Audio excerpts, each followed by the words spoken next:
Welcome to In the Loop podcast. I am your host, Jordan Jo Hollabaugh, and I love all things breakaway roping. Welcome back to our third annual 15 Days of Breakaway Roping series. In this series, we talk all things breakaway roping for 15 straight days, y'all. We interview the top 15 in the world that are making the national finals rodeo. We start from number 15 and we go all the way to number 1. We talk all things breakaway roping, rodeo strategy, horses, ropes, you name it, we talk about it. And one thing I love about this year is these girls have evolved. It's raw, it's real, it's uncut, and we are just so thankful to be able to do this. I want to give a huge shout out to all of our partners who make this happen, and to every one of you who is listening. Thank you for listening. If these episodes make a difference, please go and share it with your friends. Help us grow. Y'all, we're able to be here because of our listeners, because of our fans and supporters. And again, I just want you to know, thank you so much. I love doing this. I love podcasting, and I can't hold back any longer. So let's roll right into it. 15 Days of Breakaway, third annual. Here we go. Let's talk some breakaway roping.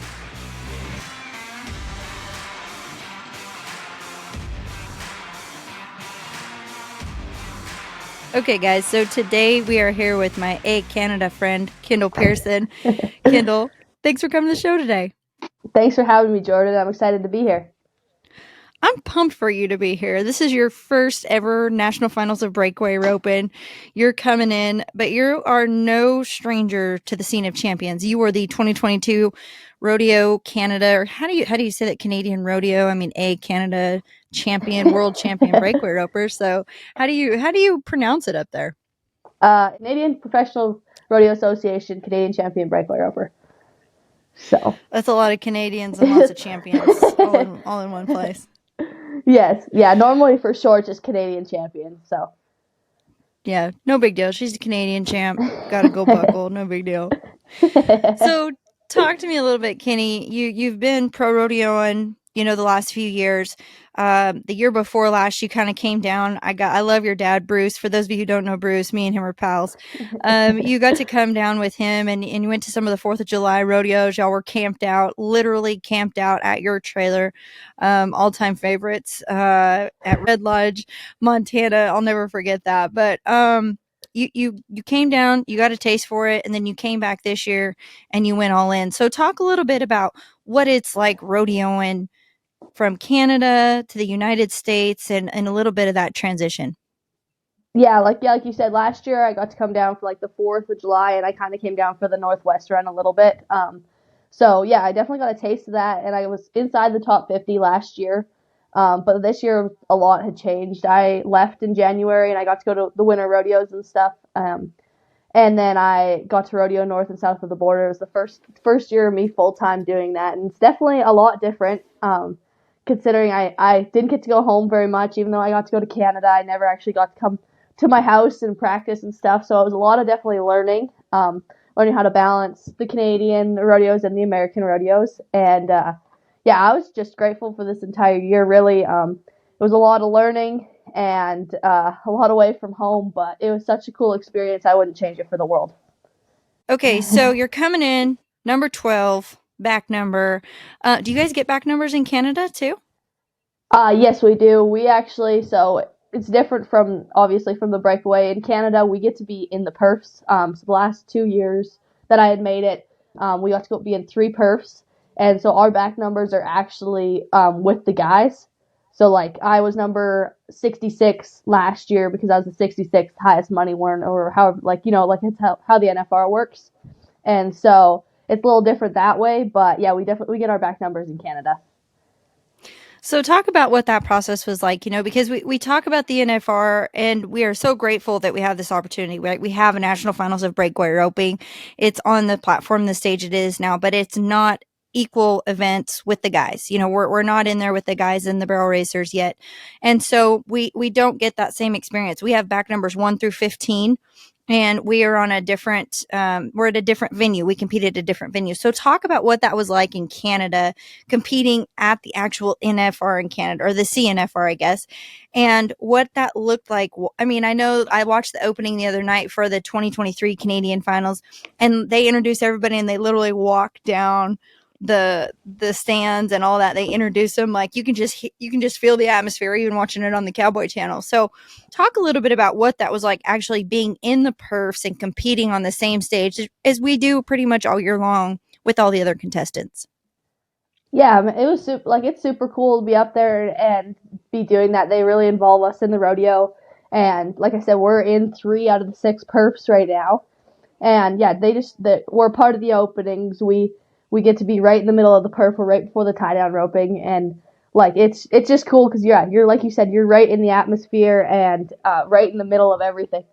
So I love that part of it, and it was kind of cool. So the first year they only brought 6 of us, and they did a slideshow before we roped, and it was just kind of like all of our emotions as the 6 breakaway ropers kind of basically pack into one. All of us were just sitting there and a biggest smile on our faces. And actually the first girl who roped, Taylor Flelling, she's a really good friend of mine. When she talked after, and she's like, I had to keep myself from tearing up because it was just so emotional, because it was so cool for us. It was like the biggest stage in Canada that we got to compete on, and it was finally there. None of us ever dreamed of it, and especially like older people than me have worked so hard for it, and I'm grateful for all the Canadians that have put us in that thing, and now we're just kind of working on it to getting bigger and better in Canada. So it's pretty cool to see where it was to now being being at the CFR, and just it's pretty special. I can't even really put it into words of what it means.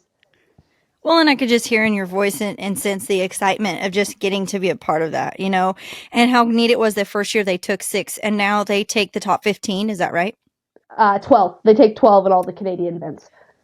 So it went from 6 to then they're taking 12. Y'all are getting to rope at half of the perfs. I mean, you're just slowly chipping away and building that blocks up. And I love that about, and grateful for the Canadian National Finals for letting you be in the exact event that the guys are, even if it's just half the time, like just little steps, one at a time. I think that makes a big difference. But talk about that atmosphere, what it was like being at the Canadian Finals. Did you have nerves? Where did you come in at in 2022? Were you leading it? Tell us a little bit about your experience there at the Canadian National Finals Rodeo. Yeah, so in 2022, I actually came in as the season leader, and the obviously everyone's a little nervous, but my nerves are more excitement. So I came in there, just was grateful, obviously, to be there, and I was just excited to get to run one because the year before, the previous year, I came in second behind my friend Lakota, and so this year I came in season leader, and I was just excited because I built the year before that.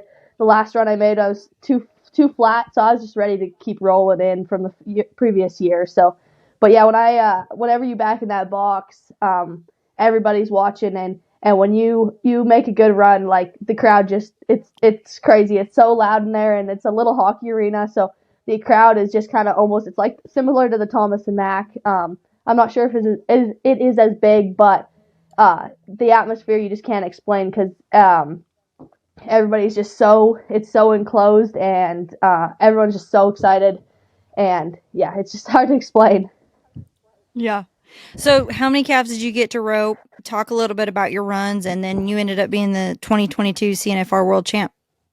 Yeah, so my first run, I went out there and I was off the barrier, and I think I was a 4-second run, and I was like, that was not how I wanted to set up my week, but the two runs after that, I came back and I was 2-2 and 2 flat, and I ended up winning the average and the second round. It was even more special too that week because my good horse Smoke, that I rode all year before, and I've rode through a lot of stuff. He got hurt in July, and I didn't know until the Saturday before the CFR, and we left on Monday, that I got to ride him. So it was even more special. I ran 2 practice calves on him, and we kept him in shape, kind of like to the extent that my vet told me I could. And yeah, that's Saturday. She told me I could ride him, and so that was even way more special because I really didn't know what I was going to ride leading up to the CFR. I had a couple horses picked out, and I had one that I was going to ride, but to have my gray horse back in that case was awesome. Well, and he's been a huge part, and we'll talk about that here in a little bit, but he's been a huge part and a huge accessory to your toolkit. He makes it happen. He's one of the most consistent horses out there. Even Raymond was telling you the other day, I think he might be one of his favorites because he just does the same dang thing every time, and he loves him. But so you walk away, you're the 2022 Canadian National Finals Breakaway Roping World Champion. What does that feel like walking out of there being a world champion? Oh man, it's so cool. For especially with the girls that I roped against, at any given day, anybody could win first, and it's just a blessing, really, to be able to come out on top. I had a good week, and there's sometimes that you're not gonna have a good week, and I did, and I was just so grateful for the opportunity and to be the Canadian champ. It's crazy. It's like one of those accolades that you work for all your life, and I've actually got to do it, or I won it the first 2 years. So it was pretty cool to be the inaugural and the 2 times. So it was pretty cool for me. That was a goal of mine when they started coming out with the breakaway roping at the CFR, and that was just kind of pushed me. I wanted to be the Canadian champion. Well, and so too, I love that because I didn't know you were a 2-time. Thanks for correcting me. I thought you were just a 1-time. I guess I've only seen you wear one buckle, so maybe you need to, put all the buckles on your belt. But that's so neat that you're the 2-time. But then you have to make some sacrifices, right? So rolling into 2023, you decide you want a rodeo. PRCA WPRA rodeo full time. And so talk about the sacrifices you had to make you didn't make the Canadian finals this year because you did focus all in on making the NFR. So talk about some of the sacrifices that you had to make and the struggle between going back and forth to trying to get your Canadian rodeos in and your American rodeos. Yeah, like you said, this year I hadn't made the CFR, but at the start of the year, I had the big goal of trying to make the national finals breakaway. And so, with that being said, I didn't go. I went to, I went to maybe 20 Canadian rodeos. So I went to half of the Canadian rodeos, and we stayed down in the States for the most of it. And when went up, I didn't do my job up there, but it was just kind of hard a little bit to learn of balancing, because when you get on a flight and you drive straight to the rodeo and you rope or like that, and I just didn't do my job kind of up there, but I was grateful because I set out a goal to make the national finals this year, and that was my big goal. And if I got to make both of the finals, it was going to be unbelievable. But next year the plan is to try to make both and do a little bit better job on my part up here. But definitely different when you take your good horse down there and you're trying to figure out what to ride, because my second horse was hurt, and just kind of jump riding. And like I said, just didn't do good enough up here, but that's all right. For this year, I was learning a lot of things on the road and trying to balance between those rodeos. Well, and I love everything you said about that right there. You're like, hey, I'm learning. I don't have all the answers. And two, you can't have your good horse in everywhere at once. Like you can't snap your fingers and put smoke on a plane. And so I mean, man, hands down, and just applause to you for being able to do all of those things. But that's what sets you apart. That's why you're in the top 15, because you're continually learning. You're like, hey, I don't have it all figured out, but I did learn some things. I'm going to do better next year. Like you're already thinking ahead, and that's what sets you apart. And in the top 15, top 20, top 30 people, I think. But I think it's so neat. And so we got to go to Calgary the first time this year. So as I've gotten to know you, I've always asked you questions like, how do you get across the border and all this stuff, and just like a little bit about what you were talking about. It is hard. You have to fly. Thank God that Bruce, hopefully had your horse. We could probably blame it on Bruce, actually, that you didn't do as well as you planned, because it was probably his fault. But you know what I mean? Like you have to have somebody else there that has a rig. I mean, the help that it takes to make it all work. So we got to go to Calgary this year. Getting through the border was this huge nightmare that I think everybody dreaded. And for me, it was like, and the girls I was with, it was 5 minutes. I don't know why we got lucky, but we just got in, got out. So talk a little bit about that experience and what it's like having your passport, being a Canadian citizen, rodeoing in the U.S. Like, talk a little bit about that process and the things you've learned there. Yeah, absolutely. I mean, every time we cross the border, we always have to get our health papers and our horse papers and everything. So it's kind of like, okay, this is just the normal for us. And so it was kind of funny when all you guys came to Canada and you guys were asking, oh, what do we need? What do we need? And like all this, I'm like, oh, that's okay. we got it. You could have totally played us there. Like, you were way too nice. If anybody doesn't know, Kenny is the nicest, most laid back breakaway roper. Like, I don't know how she's not crazy like the rest of us, but she's not. You could have totally took that and ran with it, because we were all so scared. If you would have been like, oh my God, you're going to have to turn around 3 times and then like put your hands on your head. And then, I mean, we would have went for it. Yeah. Could have messed with you guys a little bit more there. But yeah, it's definitely different because, like, yeah, you have to cross the border every time, and sometimes if the border guards feel like it, they will tear apart your rig and they will search you, and sometimes it's a 5-minute deal like you said, and sometimes you might be there for 2.5, 3 hours, and you just kind of got to deal with it and take it in stride. And I mean, if they want to do it, they can. So whenever you go to the border, you just kind of expect that you might be at least an hour and a half, and if you get out of there and shorter than that, it's a good day. So yeah, it's just different with getting across the border, but we've done it so much since I was young that it's just kind of a normal thing now. Yeah, it ain't no thing for you. You're just like, oh yeah, it'll be fine. Don't worry about it. Yeah, they were asking me these questions. I was like, yes, no, yes, yes, yes, no, no, yes. So it was all good. But so let's focus on 2023. You made the decision. You're like, hey, my goal this year, make the NFR, which you got accomplished. Again, congratulations. And Thank so you. talk about, you started out in the winter rodeos. You had a really good run in California. Talk a little bit about how you got started, and then kind of how that evolved going through this summer. Yeah, so I started at like the big ones like Fort Worth, San Antonio, Houston, and honestly, I didn't have the winner that I was hoping for. I think I came out of there with maybe through those 3 rodeos, I think $8,000 before I left for California. But to be at those rodeos, it was just a cool experience in itself, and it just made me drive to want to be better so I can be back there again next year. And but yeah, and then we went to California, and California was great to me. I loved California. I actually got to stay with some really good friends up there, the Ericksons, and between rodeos, I got to go hang out on their ranch and got to practice and stuff, and we got to actually have some fun and brand some calves and stuff. So that was pretty cool. But those California rodeos were really good to me. I placed it against Redmond, Red Bluff. I think I placed at 4 out of 5 or something of them over there, and I had a really good month there. And so then that kind of set me up a lot better of qualifying like to the next I don't know how you say that, but like for Reno and stuff, like because you had to be in the top. Getting into all the summer rodeos because they're limited. Yes, yeah. So yeah, that definitely helped me. The California when I went up there definitely helped set up my rodeo season a lot better than my winter did. So, and then I just kind of all summer I actually didn't win a rodeo this year, and I placed a lot from 3rd to 6th and just kind of picked away at everything and just tried to stay consistent and not let it get to me that I hadn't won one or whatever, because it was like, well, it's whoever's the most consistent really, and just keep picking away at all the money. So.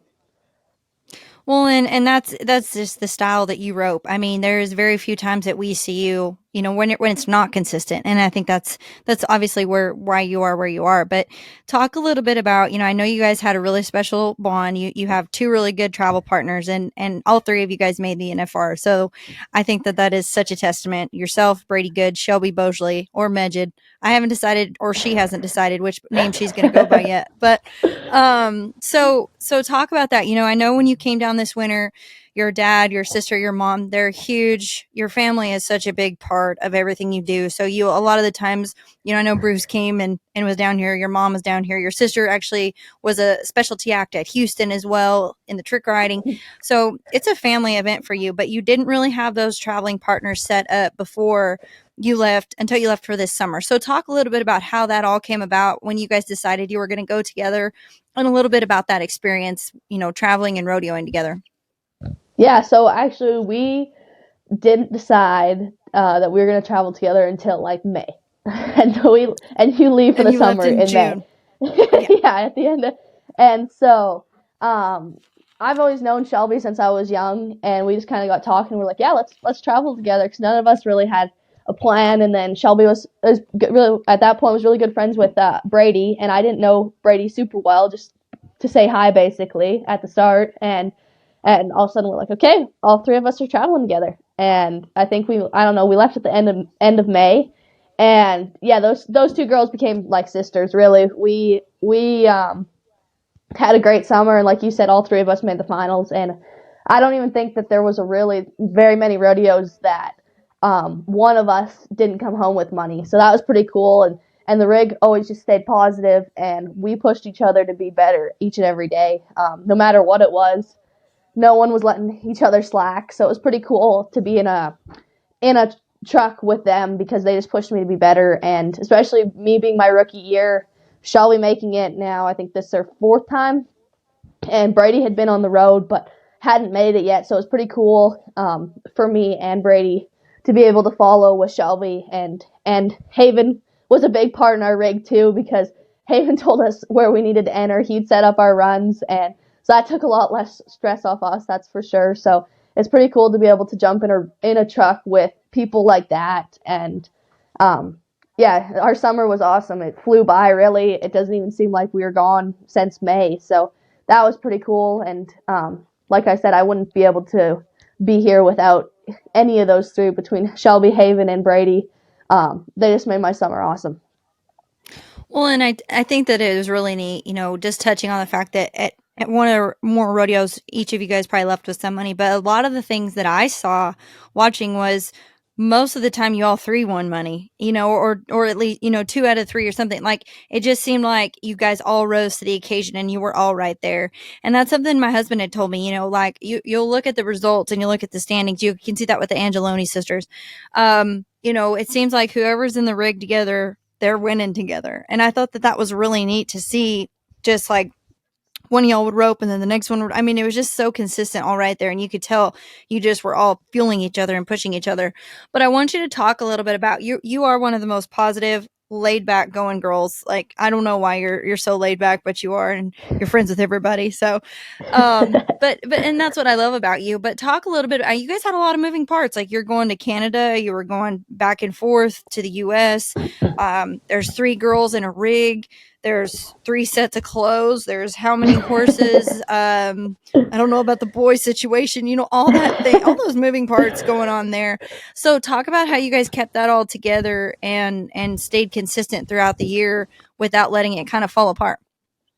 Yeah, absolutely. And like you said, your traveling partners are huge. Who you travel with is how your year is going to be. And so with those two, it was so easy. Because we all had the same end goal, and we pushed each other like every run. If Shelby went first and she was too flat or whatever, me and Brady wanted to,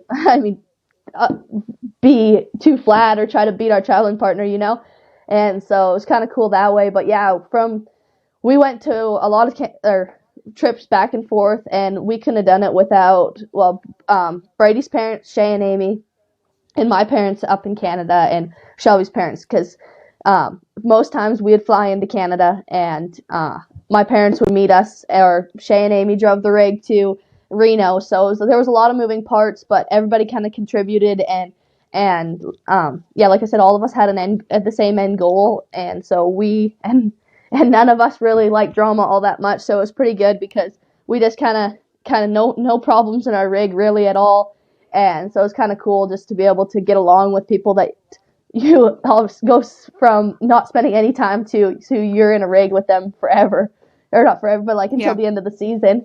And so that was kind of different for me because I've never done that. I'm the youngest of five kids, so I'm used to having people with me all the time. So that wasn't the biggest change for me, but just getting in and going was cool with them, and everybody understands that rodeoing's hard, and so you can't make it harder between having fights or whatever with your traveling partners.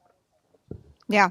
Well, and I just results tell the tale. You guys all made it, and I think that, and I know that's something every one of you has or will have talk about, is how important and special that was in playing that part, and for everybody, and just how you continued to help each other rise.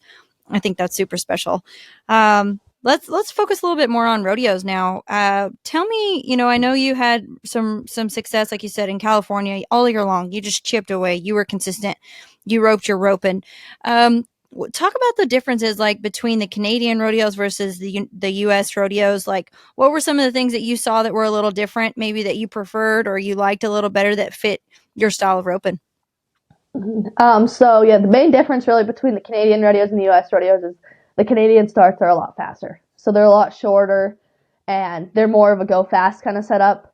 And so the little bit different coming from Canada, especially because I mean, all growing up, we rope in little hockey arenas, so you can't string the line out or anything like that because you're gonna run out of room real fast. But yeah, the main difference between most of the United States and the Canadian rodeos are the starts. So when you first come down, you got to kind of learn to be a little bit sharper with your scoring, and it's not necessarily a go fast kind of start. But yeah, I like both sides of the border because I like seeing them out and going and using my horse and roping, like running one down, or I like going fast. So I can't really pick between either of them, but I definitely say like yeah, just kind of a complete different thing. Where Canada up there, we are up here. We always rope longhorns for the most part from the bird family, and there's a few times like other contracts where we have beef calves, but we mostly run longhorns. And over the summer, I mean, we see everything from beef calves to longhorns to Coriantes to really dairy calves. Just kind of depends on where you are. So definitely a lot different, like figuring out like reading your cattle and stuff down south a lot more. So let's talk a little bit about Smoke and your horses. You've got two horses. I know that you ride quite a bit. Smoke is obviously your main horse. Tell us a story about how you got Smoke and that process. It's pretty neat, and I think that everybody should know about it. Yeah, so we bought Smoke as a 5-year-old. He was a Canadian racehorse, and the first time I actually got on Smoke, the guy wasn't sure if I should actually get on, and he called a buddy of his that was really good friends with us and was like, "Are you sure? Like, she should get on. He's kind of bronky, like, kind of looking around." And so I got on and kind of was careful, whatever, and went and trotted him around, and I couldn't get him stopped in the parking lot. And I don't know for what reason. I was like, "Dad, we should try him. Like, we should take him home." And there was just something about him where I can't explain it. But so we got him home, and he's pretty watchy. Like even now, if he's fresh and you cinch him up and you try to ride off, he will buck. And Yeah. so yeah, that first day he was kind of all watching. I'm like, oh shoot, it's probably just because he's away from home. Let's just take him home and try him. And so we got him home, and Dad was like, "Kendall, what did you bring home?" He was like watchy and looky, and luckily the guy let us try him for, I think it was a week or whatever, and he came down, and I got to rope and just messing around on the dummy, and I liked how he was, and he kind of just came right back down, and I was like, well, let's try him, because at that time I think we bought him for, I can't remember what we bought him for, but it was pretty reasonable, and he was 6 years old or 5 years old, and he was ready to go. And Yeah. at that point I was in grade 7, and I was needing a high school rodeo horse. And yeah, so we ended up buying him, and we sent him off for 30 days just to kind of get started in the breakaway. And since then, at the start of my grade 8 year, I took him and I barrel raced, pole bended, headed on him, breakaway roped, and I actually was the roper in the ribbon roping. And so he kind of got thrown into it. And then all of a sudden after that, I just kind of kept going on him, and I took him all through high school. I actually won the high school national finals on him, and now I won my Canadians, and I made the NFR on him. So it's pretty cool to go from not being able to stop to the parking lot to being my main guy in under a year and a half. Wow. And he is just rock solid in each and every one of those situations. It's probably from the goats and the poles and all those things that he really didn't want to do that, so he decided he would be a good rope horse. Yeah, exactly. So I think definitely seasoning him. He got wet in the event, or he went in the arena 5 times, or every weekend, 2 days on the weekends. So I think his seasoning was a little different compared to some. Well, and that's something too. Like, talk about your confidence on that horse. Like, there's really, as you've grown up with him and everything, and you have another horse coming up too. So you have total utter confidence because you grew up on him, you roped on him and all these things. So was it hard getting on another horse or training another horse? Did you try to bring some of those same things that you did with Smoke to this other horse that you've got? Talk a little bit about that. Yeah, absolutely. Like I have all the confidence in the world in that horse, and like I said earlier with the Canadian rodeos or the Canadian finals last year, I didn't run a stick calf on Smoke from July, and I ran 2 practice calves and won the average and ended up the Canadian champion. So that just tells you how much I love getting on him because it's just normal for me. Yeah. And yeah, it's definitely hard when you when you have a horse that you have that much confidence on to jump off onto another one. But over the years, I've been lucky and I've got to jump ride quite a few horses to where I'm learning that it's not going to be the same feel on every single horse, and you just got to ride the horse for what he is. But with the ones I'm coming up with, I'm trying to definitely implement some of the same style and obviously use them for what they are. But I want them to be able to score and stuff like Smoke and so I'm just trying to get a similar feel with what I can. So talk a little bit about getting that feel and putting that into your horses. What's your strategy and what do you look for in some of these horses that you've got coming up to kind of, like you said, you got to ride them for what they are and every horse is going to be different, but kind of creating that same pattern. So how do you go about doing that? So we score a lot on our horses. Just scoring's a huge thing. If you don't, especially in our event, if you don't hit the line and be able to blast right there, it's not going to work most times. So we try to get them to where they're scoring solid, and I really look for one that can run, because that's a huge part in a breakaway horse that can run, and then also that they can stop if they're like lighting their feet and everything. So I kind of look for more of those, and then just try to build them with what we do. Yeah. So with traveling with Shelby and Brady and Haven, what are some of the biggest takeaways that things that maybe they shared with you that you learned that really helped you towards this season?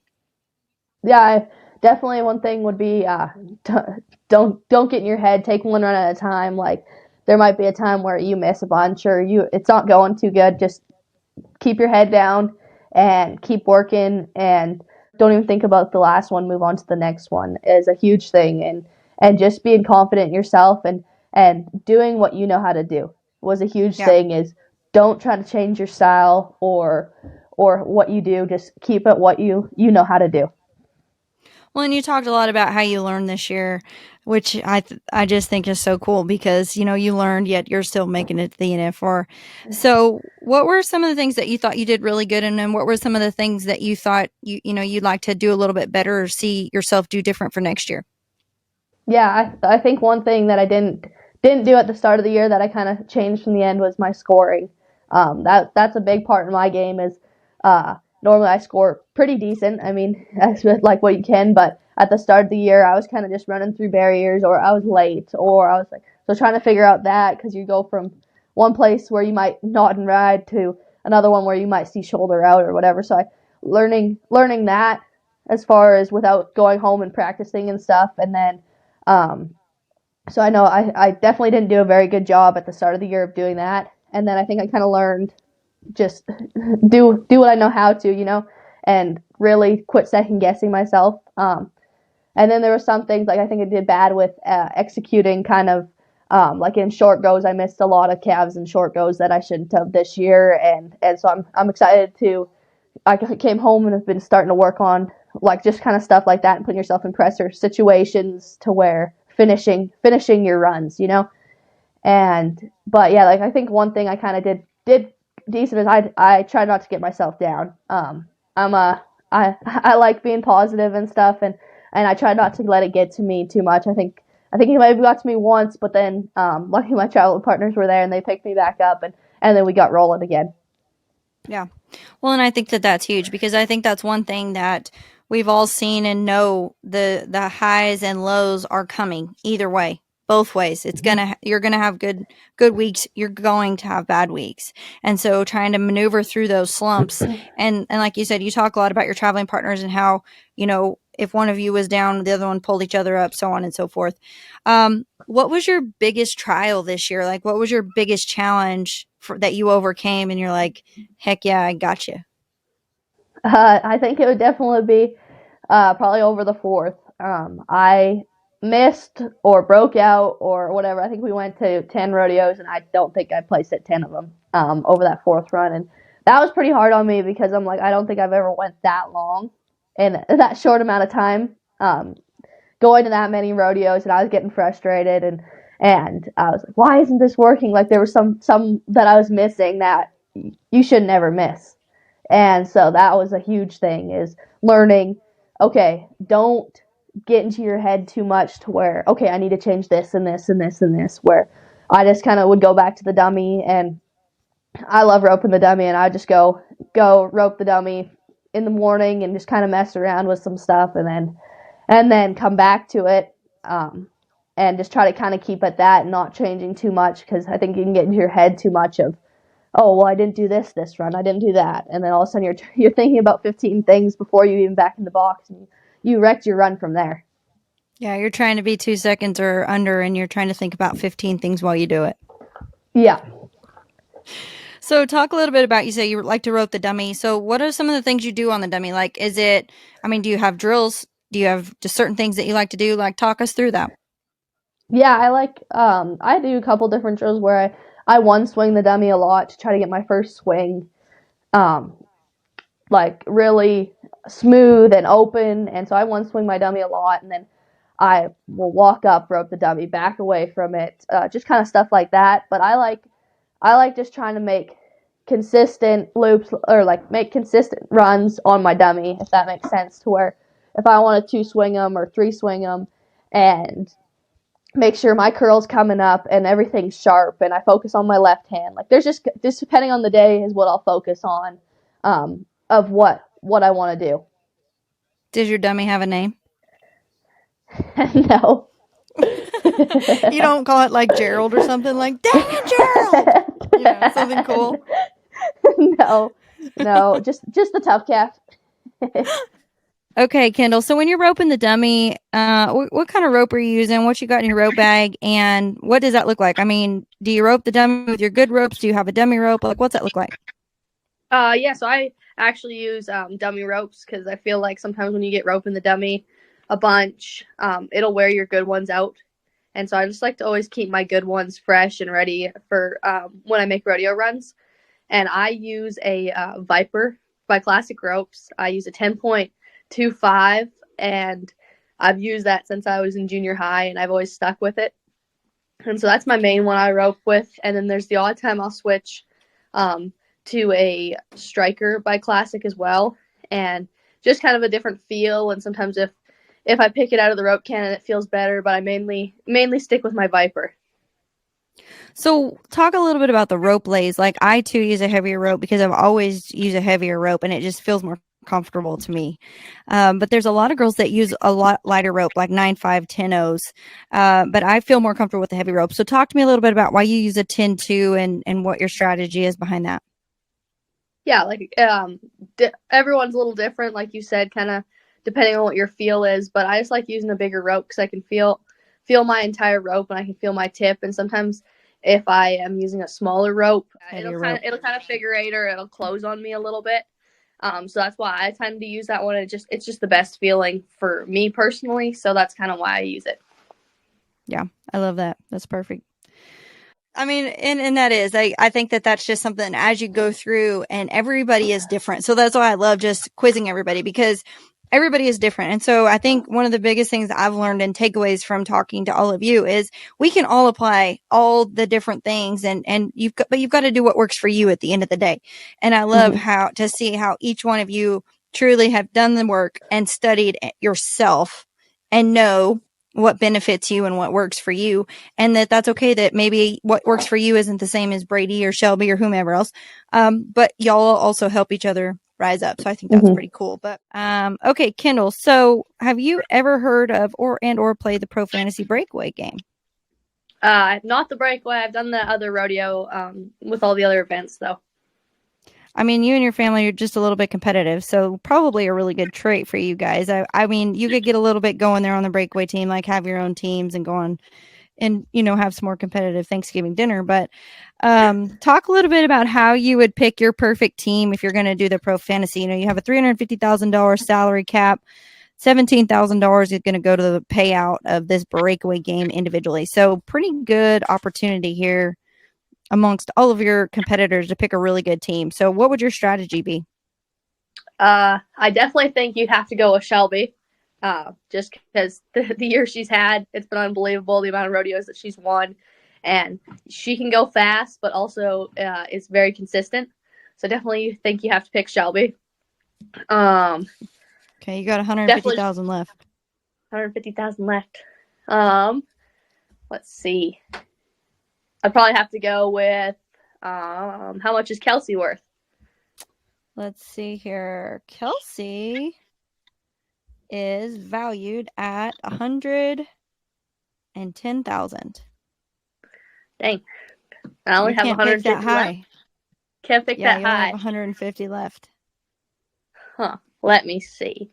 Well, I guess might have to go with myself. Okay. I like that. I like those odds there. bet on myself. Probably Josie Connor as well, because she's kind of same with Shelby. She can go fast, and also you can get her in the average as well. And so definitely think Josie would be a good pick. I have to pick two more still. Yep. You're at 210. You have 350. 350. So what's 350 minus 210? 350 minus 210. 140,000. 140,000. Okay. How much is Ricky worth? Ricky is valued at 30,000. 30,000. Well, probably have to go with Ricky. And then you have 110 left, so you still could pick Kelsey. I could go Kelsey. I could go Kelsey. I'm gonna go Kelsey. There you go. So I think that would be my team: Shelby, me, Josie, Kelsey, and Ricky. So that's a pretty solid team. I mean, which anybody in the top 15 obviously is going to be a pretty solid team, but you have a little bit of mixture there. I mean, you've got some gunslingers, you've got some consistency, you've got a couple average checks coming probably there, round money. I mean, that's a pretty solid team right there. That's what I'm thinking. It's everybody can go fast, but everyone can also go out and catch 10. Exactly. Well, I'm looking forward to it. I mean, if you want to be we could do like a competitive series, amongst ourselves, and like they do, Butch and Joe and all of them, they have their little tattoo league. I don't know that we want to really do a tattoo league, maybe like an ear piercing league or something. Don't want to risk that. Or like you have to dye your hair pink or something cool like that. I don't know. Yikes. I think it's pretty cool. It's a fun aspect. Pro fantasy was one of the first people as well. When we were in the NFR in 2020, they added us as an individual game, gave us an equal playing field just like everybody else. So we love Pro Fantasy Rodeo, brought to you by Teton Ridge, and pretty excited about all the things that they give breakaway ropers. I think everybody's going to be getting a Pro Fantasy goodie bag here in the mail before too long. So pretty excited, and they stand behind us as breakaway ropers. So we're thankful for that. Talk a little bit about the NFR. You guys are headed to the South Point again this year. What are your expectations for your first ever NFR? I would just like to go make 10 solid runs. Obviously try to get some round money every time. Like I'm not going to safety up or anything, but I'm going to take my first best shot every run. Yeah. Well, and I think too that's something we've really seen within this breakaway. Like there's no safetying up anymore. You've got to do your job every time to be in the rounds and or the average. Like, it's not easy one way or the other. Yeah, absolutely. And yeah, I just want to get out good and make the best run I can on the calf I draw, and especially with the field that's out there. I mean, top 15 coming in, there's nothing's going to be given to anybody, so everybody's going to have to put their head down and work. So right now you're in Canada, eh? And you're eating some pasta, eh? And just kidding. I love Canadians. So tell me a little bit about your preparation. I know that you are kind of gearing up. You're going to go to a different place. You're going to get some runs in. So talk about what that looks like getting ready for the finals. Yeah, so actually I was roping up outside, getting ready. Up until last week, it snowed here. What's the temperature? It's actually not too bad right now. I think it's 28 degrees. Celsius or Fahrenheit? Fahrenheit. Oh, okay. Thank you for the conversion there, because I was about to have to get my toes out and do some math. Yeah, 28 Celsius. It'd be so nice out. I wish. Yeah, you're gonna confuse me. Yeah, but so it started to snow last week, and I've been really lucky, and our neighbors actually built an indoor arena about 5 miles down the road, and they let me go practice every morning. And so we take our calves over there and rope every day, and I take my good ones, and I have a couple young ones that I can I'll make practice runs and stuff on. And then uh, middle of November, I'm going to go down to Arizona and try to hit some jackpots and go stay with some friends down there. But yeah, just kind of trying to stay prepared up for the finals. You guys laughed at me. Dad and I, we needed to score on my second horse, me and my dad in the snow. The ground hadn't froze yet, so he cleared the box up for me, and we ran some calves in, and we scored on some of my young ones and stuff in the snow. I was wearing my shotguns and my coat and my gloves, and I was sitting back there getting ready in the box, walking through the snow, and yeah, Dad and I just got to laugh at it. He's like, I bet you if you showed Jordan this, she'd get a pretty good laugh out of it. Why didn't you send me a picture? I mean, I've been picturing you like the little marshmallow woman over there scoring some calves. Yeah, so we did that until the ground froze, and then we headed into the arena and stuff. So I think we did that for 2 days, and I mean, just trying to stay with it. Man, you guys are tough up there. And that's one thing that everybody needs to know too. You were a hockey player. I mean, like, you got a little bit of grit in you. You're from Canada. You guys practice until the ground freezes. Like I was telling you earlier, it was 30 here in Texas a couple weeks ago, and I thought I was near death. So, did not go outside very much. So talk a little bit about your perseverance, being a hockey player. How has that contributed to being a breakaway roper and taking that into your competitive atmosphere there? Yeah, so I played hockey since I was 6 years old, but I played one of the highest level at my age of girls hockey that you could up here in Canada. And so I think that definitely has helped because I'm competitive and I love to win, and that just kind of fueled me. And so I think to bring into that, like with the team aspect and stuff, and wanting to win that bad, bringing it into the breakaway roping as an individual sport, it just drives you to be better. Because I mean, I worked with girls, and I played girls hockey for 2 years, and I played boys up till that. So the boys definitely don't take it easy on you. So growing up playing boys, it definitely has helped me be more competitive, and the will to win is definitely instilled in me. And me being the youngest of 5 kids, all of us played hockey, and even family game night can get a little competitive too, where we get in pretty decent arguments when we were younger of who was winning and how it was going to go. And so definitely hockey and my family has helped me to be at this point and drove me to be better. So, like, when you guys have Thanksgiving, like, you just have it in hockey arena and put the turkey in the middle and then just have all your stuff and then throw your gloves off and run at it? Or, I mean, how does that go?